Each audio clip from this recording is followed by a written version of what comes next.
Hi, today's Vishu, uh, 14th of April 2020. This is the day that us folks from Kerala, southern India, celebrate as the New Year, the first day of our New Year, which is really the day that the sun enters the sign of Aries, the first sign of the zodiac.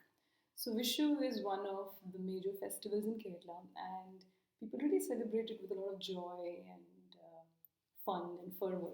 So the celebration typically looks like this. So the previous night, the mother, the father, the elders in the house, they set up this sort of an altar. It's really pretty. It has everything yellow. So there's a certain kind of flower that blooms around this time of the year called kondapuva.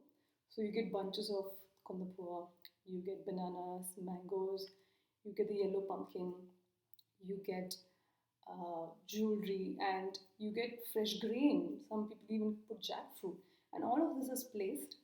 And then there's a mirror, either an actual mirror or something that we signifies a mirror, and then there are lamps. So what happens is the morning of, the mother generally she wakes up and she lights the lamps, and then she wakes up everyone in the home.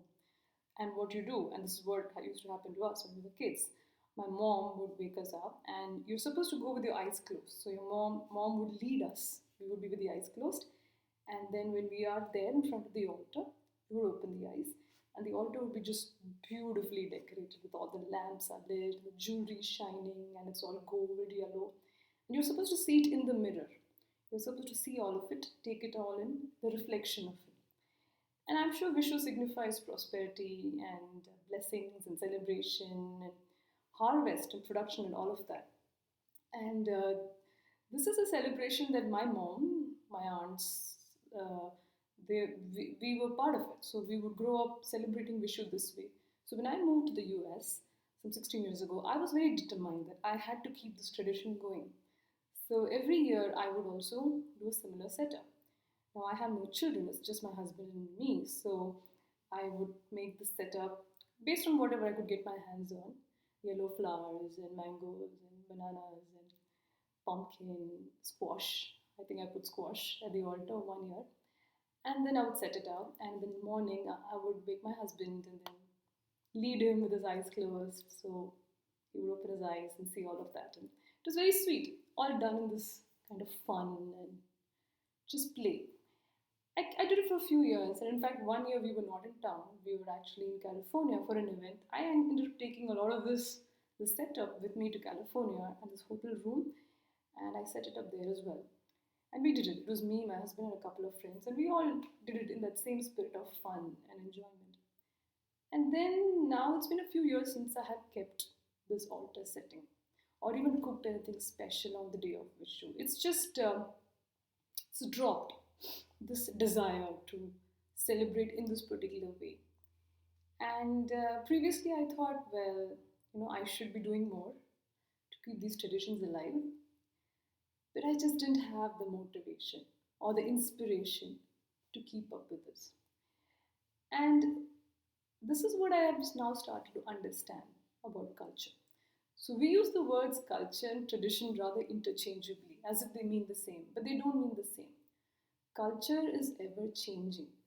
Culture is how human beings adapt to life on the planet at a certain time. And this particular adaptation takes the form of food, festivals, music, language, cuisine, uh, and celebrations, all of that. All of that is part of culture. So it makes sense that as we move through time or we move from one place to the other, culture changes because we're adapting to a new place at a new time. So those of us who live in the United States, we practice some form of Indian culture, but it is Indian culture in the United States. And we all do it in our own way because we're all adapting to life here in our own way. Some of us have children, some of us live with our parents, some of us have extended families. So we're all adapting to life here at this time in our own way. And so we all have our own individual culture. And from this particular culture, we have traditions.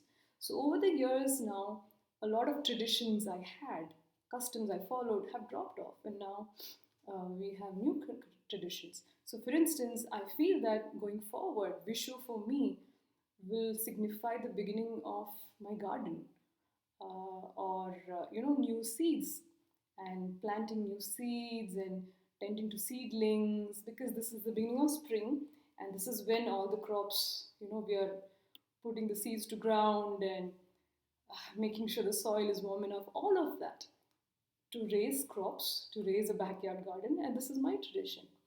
Another tradition my husband and I started is going on a hike on New Year's Day.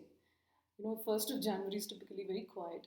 There's hardly anybody around. The streets are quiet. It's just a lovely time to go out on a hike, morning hike, and start the new year with that feeling of being out alone in nature.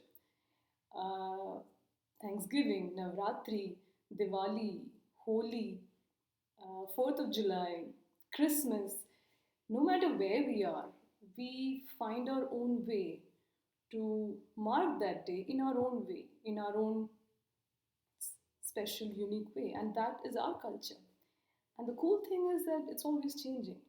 As we grow older, as we move, we are at different places in our lives, literally and metaphorically. And so our cultural expression changes. And this is really why we don't have to feel tied to doing anything as part of cultural expression that doesn't naturally come from us, because it is who we are, it is what we wish to do, and we are free to do it the way we want. So happy Vishu to all of you, and it's a beautiful day here in Atlanta. It's just cool and sunny, and thank you.